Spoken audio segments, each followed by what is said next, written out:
Gutom. Isa ito sa mga problemang kinakaharap hindi lang ng bansa kundi ng buong mundo. Sa kabila ng dami ng mga kainan na nag-o-offer ng Unli at Eat All You Can, marami pa rin sa ating mga kababayan ang nakararanas ng gutom. Ayon sa 2024 Global Hunger Index, sa 127 mga bansa sa buong mundo, nasa ika-67 ang Pilipinas na may moderate level of hunger.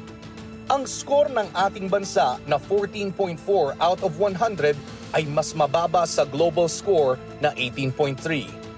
Ayon naman sa SWS survey na inilabas noong Setyembre ng nakaraang taon, 22.9% ng pamilyang Pilipino ang nakaranas ng involuntary hunger o hindi nakakain at least once sa nakalipas na 3 buwan. At ito ang ating iniiwasan.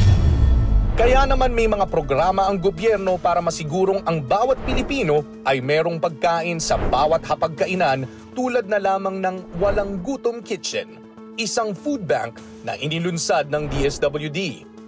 May mga pribadong organisasyon at grupo ang gumagawa na rin ng hakbang para mabawasan ang mga pagkaing nasasayang at maipamahagi ito sa mga kababayan nating walang makain, tulad na lamang ng Food Rescue Philippines.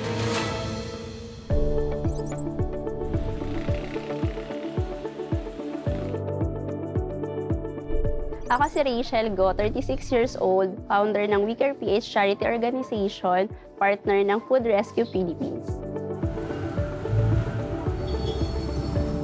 Si We Care PH, nagre-rescue siya ng mga surplus food, yung tawag namin, doon sa mga food na nearly expiration na pwede pang ma-rescue, ma-survive, kesa itapon. Sa tulong ni Food Rescue, mas marami kaming nasisave na mga food at natutulungan ng mga communities at mga individuals na tao na kailangan ng food instead na masayang. Yung Food Rescue Philippines, na nalaman ko siya doon sa social media. Tapos sabi ko, bakit hindi namin pwedeng gawin na kami as individual, kaya natin na makasave ng environment at saka dun sa mga food na nasasayang. Nagpapasalamat ako sa Food Rescue Philippines kasi mas marami kaming natutulungan na mga individual communities na nangangailangan doon sa mga food na instead na masayang ay napapakain natin at naibibigay doon sa mga taong mas nangangailangan pa.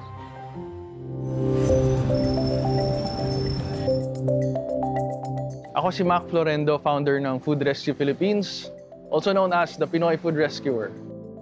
Ang Food Rescue Philippines, ang ginagawa niya ay food rescue. So ang food rescue, it's actually a concept, it's a practice kung saan yung mga sobrang pagkain na hindi na magagamit, sabihin nating sobra, but still perfectly edible, nire-rescue natin, kukunin natin, kokolektahin natin, and then we redistribute to communities in need. So very simple, very straightforward. Kung ano yung sobra na pwede pang pakinabangan, we share it to others. Kasi we don't want anything going to waste. So that's the reason why we're doing food rescue. And at the same time, since pagkain naman yung nire-rescue natin, is napapamahagi natin, lalo na sa mga Pilipino na nangangailangan. Kasi ang pagkain naman ginawa yan para makain, no? Para makonsume siya. Yan. It was actually in 2015 when I had the chance to study in the US. No?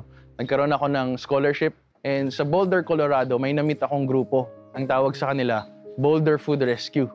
So what they did is they work with different food establishments na merong excess but perfectly edible food, and then they collect it and they deliver to communities in need. And one attraction for me dun sa idea na yun, they were just using their bicycles. Bike, dun ako unang naging attracted kasi sobrang simple. So sabi ko parang, boom, light bulb moment sa akin yun eh. Kasi yung sobrang pagkain at kagutuman, nangyayari din naman yan sa Pilipinas. Ngayon, sinearch ko sa Google, meron bang food rescue sa Philippines? Wala. Sabi ko, ito na. Ito yung magiging pasalubong ko pag uwi ko ng Pilipinas. Itong idea na to. So, nagsimula akong, syempre, mag-isa lang. Una, kailangan kong malaman kung meron ba talagang food waste sa Dumaguete or sa Pilipinas. So, I went around bakeries, public markets, even sa university canteen. Nagtanong-tanong lang ako, ate or kuya, ano ba nangyayari sa mga hindi nabentang items? So halo-halo yung sagot dyan. So doon ko nalaman na may potential na pagkain na pwedeng i-rescue. No? What if hindi talaga nabenta yung tinapay? What if hindi nabenta yung pudding? What if may good quality food sa kantin na hindi nabenta, may sobra pa rin? And then sa market, no, may konting bugbog lang, may konting side lang na malambot, pwede naman nating islice. Pagkain pa rin siya. So it was an opportunity for me to educate those businesses. Ayan. And then, sa side ng communities, you also ask them, or you also educate them na meron kaming ni-rescue na pagkain, it's not the best quality, pero pwede pa siyang makonsume. Okay lang ba na tanggapin nyo? Ang sagot dyan, of course, pagkain pa rin yan. So alam din nila. Third, ano yung way na mako-connect mo yan? So since meron akong idea na pwede palang bike lang, meron akong basket, lalagay ko lang yung pagkain doon, magbabike ako ng 15-20 minutes, nasa simbahan na ako. So ang sarap ng feeling na I'm doing something for the environment and for the people in just 20 minutes. Ang sarap matulog. Ang sarap matulog na meron kang ganong nagawang impact. Mula nang simulan ni Mac ang Food Rescue Philippines, marami na siyang mga kasamang volunteers na pumupunta sa kanilang mga partner establishments para kumuha ng mga sangkap na pagkain. Matapos silang makakuha ng mga pagkain, inaayos nila ito at saka ito ipapamahagi sa mga pamilyang mas nangangailangan ng pagkain. Sir Mac, maraming salamat at nagpapasalamat ang buong We Care PH na dahil sa inyo, mas marami po tayong natutulungan at napapasaya. Thank you din. At dahil dyan, meron pa isang gusto magpasalamat sa iyo. Ano? Uy! Pakibaso po. Dear Mac, masaya kami na may mga grupo at organisasyon tulad ng Food Rescue Philippines na tumutulong para magkaroon ang bawat pamilyang Pilipino na magkaroon ng pagkain sa kanilang mesa. Ang mga taong tulad nyo ay patunay na nasa puso pa rin nating lahat ang pagbabayanihan. Hiling naming na mas dumami pa ang tulad nyo at mas marami pa kayong matutulungang komunidad para balang araw ay wala ng Pilipino ang magugutom. Mabuhay kayo. PS, pwede ba namin kayong maimbitahan para mapasalamatan ng personal? Lubos na nagpapasalamat, Ate Pia Cayetano. Looking forward ako to meet you in person para malaman ng maraming Pilipino kung ano yung ginagawa natin. Malaking bagay din sa amin, at least malaking kabawasan sa hindi na kami bibili. Siyempre, importante nga ito lalo pag walang pera. Mabigyan ka ng pagkain, hindi matuwa ka na. Malaking bawas din sa gastusin ko. Ay di masaya at nakakatulong na malaki. Kung halimbawa wala kang pagkain at may nagdodonate, ay di malaking tulong sa amin yan.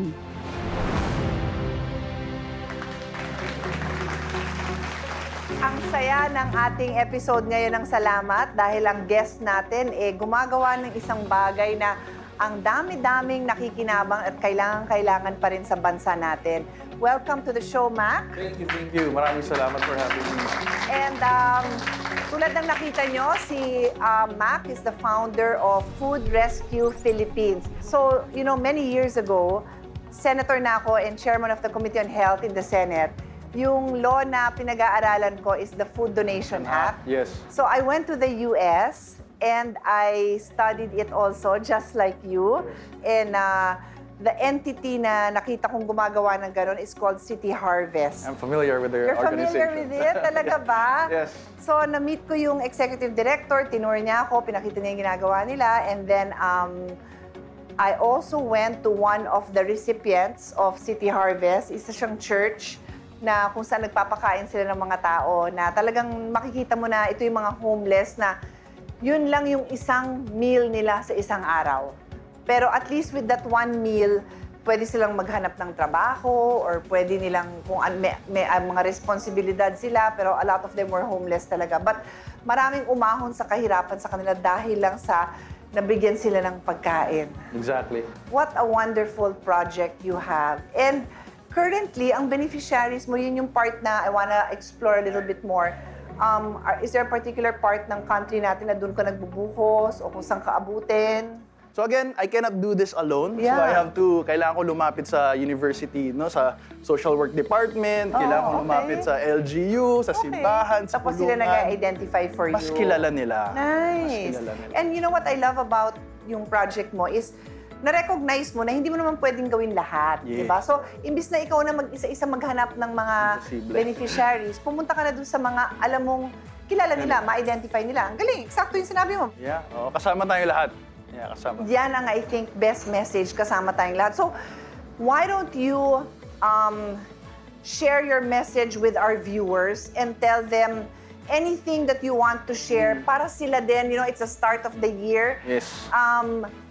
Inumpisahan mo to, nag-aaral ka pa, estudyante pa lang, and then here you are, still a young adult, but 10 years mo nang ginagawa. Well, 10 years ago, the dream was to have a more productive, progressive, happy, healthier Philippines. Yes. Siyempre, saan ba magsisimula yan? Anong kakainin natin for the day? First thing, Kakain. first things first. Anong isipin mo paggising? Anong iniisip ni Mommy paggising? Paano papakainin yung papakainin? buong pamilya? Yeah. But that's just the basic issue. Food. Once na may laman na yung tiyan natin, ano yung next step? Pag may laman na yung tiyan, may energy na tayo, anong gagawin natin? Pasok tayo sa school, maghanap tayo ng work, maghanap ng skills, maghanap ng pwedeng pagkakabalan. Because, again, the dream is pakainin natin yung sarili natin, yung pamilya natin, and eventually, magpakain din tayo ng ibang tao. If we get any feedback from our viewers, we will be happy to set up meetings with you para mas marami ka Please pang po. ma-inspire. Correct, correct. Thank you so much, Max. you. Maraming Such a salamat. blessing. So, may maliit na gift kami sa'yo. Ito ay munting donation lang naman namin sa Cosmo, but I want to assure you that my personal desire, and I speak na rin for Kuya Alan and Kuya Boy, dahil pag sinabi ko naman na go tayo dito, go din naman yung dalawang yon. If you have any other special needs to help you with this advocacy, let us know kasi we'd love to partner with you. And as I hand it over to you, can you also tell our viewers na if you like this project, where can they reach you? Well, they can connect with me, Mac Florendo, on socials, no? And Food Rescue Philippines. So if you want to learn, if you want to start your own food rescue sa mga communities nyo, and actually 10 years of doing food rescue, ang na-realize ko, everybody has their roles and responsibilities. Yeah. Hindi naman kailangan ako yung magluto, hindi naman kailangan ako yung... Tama. Diba? Tulong-tulong tayo. So ako din, I will Connect be tayo. sharing it on my own socials kasi I really want people to know about your amazing project. Salamat. Congratulations. Salamat po. Maraming salamat. God bless you, Ate Mac. Tia. Thank you. So it's so exciting for me na nakikita ko na yung batas ko nanganganak o di kaya nagbe-bear fruit. And imagine this is a law that we passed pa in 2009. So this is the Food Donation Act of 2009 na sabi mo, inaral Yes, mo, parang of Biblia mo course. siguro yan, ano? Importante po yun. Anyway, so we're so excited about that. Magbabalik ka